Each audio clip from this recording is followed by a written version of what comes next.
Hi, I'm Dana Brown. I'm the Dean of the Sprott School of Business at Carleton University. Like many people around the world, I'm working from home now from my basement, and my sector, my job, and my personal life have changed dramatically as a result of the efforts to contain COVID-19. My main sentiment at the moment, though, is gratitude for the fact that my family, my close friends, my colleagues, and I are all healthy and we are remaining in good spirits. Yet the losses, the regrets, the poor conditions that many in our global society are facing as a result of this crisis weighs heavily on me. And I worry about what the future will hold. I'm an optimist, though, and I'm eager to look at this moment in our history when the time we have for introspection, for reflection, and for new understandings of one another might create the conditions to make positive change in this world. When we emerge from this crisis, there's certainly a lot that we'll want to recover and rebuild in our lives. Depending on our position in the world, it's reasonable to aspire for things to be the same as they were before. The kids will go to school, we'll have some time for meals out, we'll commute to work, enjoy the company of friends and our colleagues, and even occasionally travel. Yet, even for many of us who might look forward to that kind of reintegration, this crisis is challenging us to think differently about the patterns of our lives and what we accept or ignore about the issues in the world around us, such as inequality, climate change, relations between people and countries. I wonder if the time to think more about these issues will change our behaviors as citizens and as consumers. Will we create new habits during self-isolation that we'll wish to keep, such as cooking at home, gardening, enjoying different forms of culture and entertainment? Will we place a higher value on professions such as nursing, cleaning, teaching, retail workers, and community groups? I know myself with 3 children at home, I realize now that teachers should be earning millions.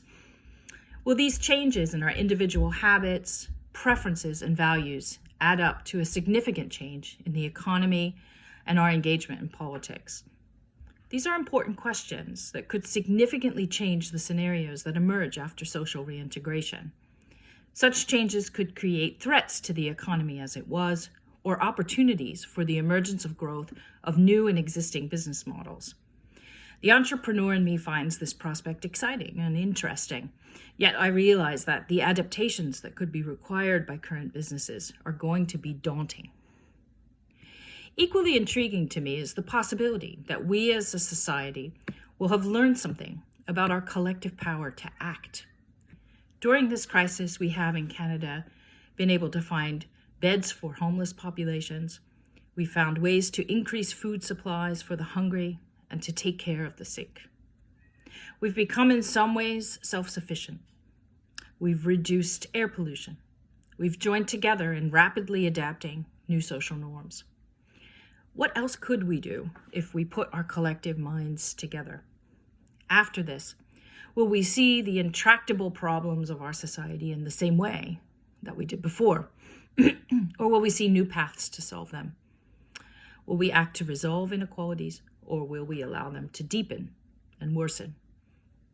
As we think about ourselves in this world, we might also have different perspectives. COVID-19 has been a global crisis. It has brought starkly to light the costs and benefits of interconnectedness in our world. We've seen a virus spreading. We've seen major industries related to travel and airlines that fostered the connections between us collapse. Yet we've seen scientific innovations being shared and built upon. We've also noticed who we are, that our diversity is in so many ways a strength, especially as we take note of the role that immigrants and others are playing in our societies to keep us safe and together at this time. What are we going to do with all of this insight after the crisis is over? This series of videos commissioned by the Sprott School of Business is intended to bring together voices in our local and global communities that contemplate some of these questions and how they impact our future. The idea is to help inform our businesses, our communities, and our governments to respond to the post-COVID reality, but more importantly, to shape that world in a way that makes it a better place for all of us. I really look forward to hearing your insights. Thank you.